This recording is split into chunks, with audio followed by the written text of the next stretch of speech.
இன்றைக்கி சிக்கன் 65 பிரியாணி தான் பண்ண போகிறோம். அதுக்கு 3/4 கிலோ சிக்கன் எடுத்திருக்கேன்.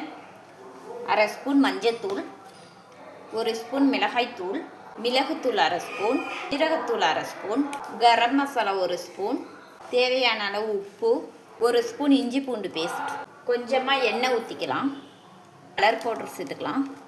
எல்லாம் சேர்த்து நல்லா கலந்து விட்டுக்கலாம். லெமன் ஜூஸ் சேர்த்துக்கலாம். நல்லா இது மாதிரி கலந்து ஊற வச்சுக்கலாம். இப்போ இந்த வானலில் எண்ணெய் ஊற்றி இந்த சிக்கன்லாம் போட்டு பொரித்து எடுத்துக்கலாம்.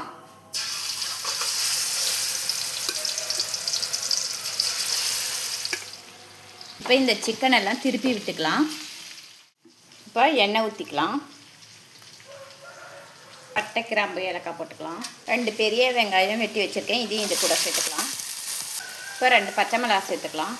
வெங்காயம் நல்லா இந்த மாதிரி செவந்ததும் இப்போ இஞ்சி பூண்டு பேஸ்ட்டு சேர்த்துக்கலாம். 1 ஸ்பூன் இஞ்சி பூண்டு பேஸ்ட்டு சேர்த்துருக்கேன். இப்போ இது கூடவே தக்காளி சேர்த்துக்கலாம். இப்போ தேவையான அளவு உப்பு சேர்த்துக்கலாம்.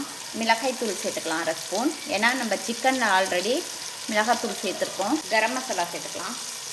மிளகுத்தூள் 1/2 ஸ்பூன், ஜீரகத்தூள் 1/2 ஸ்பூன். இப்போ இது கூடவே புதினா மல்லி சேர்த்துக்கலாம். மசாலா எல்லாம் சேர்ந்து வதங்கினதும் இது கூடவே இப்போ தண்ணி சேர்த்துக்கலாம்.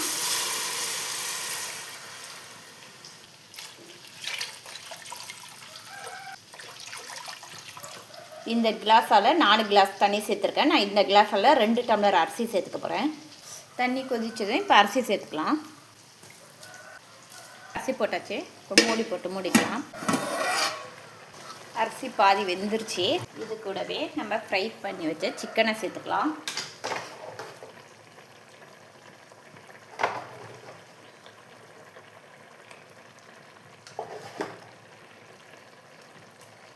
இப்போ இது மேலவே மல்லி தழை தூவிக்கலாம்.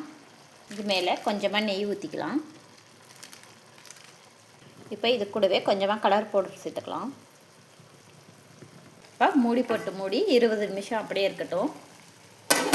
மேலே வெயிட் வச்சுக்கலாம். 20 நிமிஷம் ஆகிடுச்சு. இப்போ திறந்து பார்த்துக்கலாம். சூப்பராக ரெடி ஆகிடுச்சு.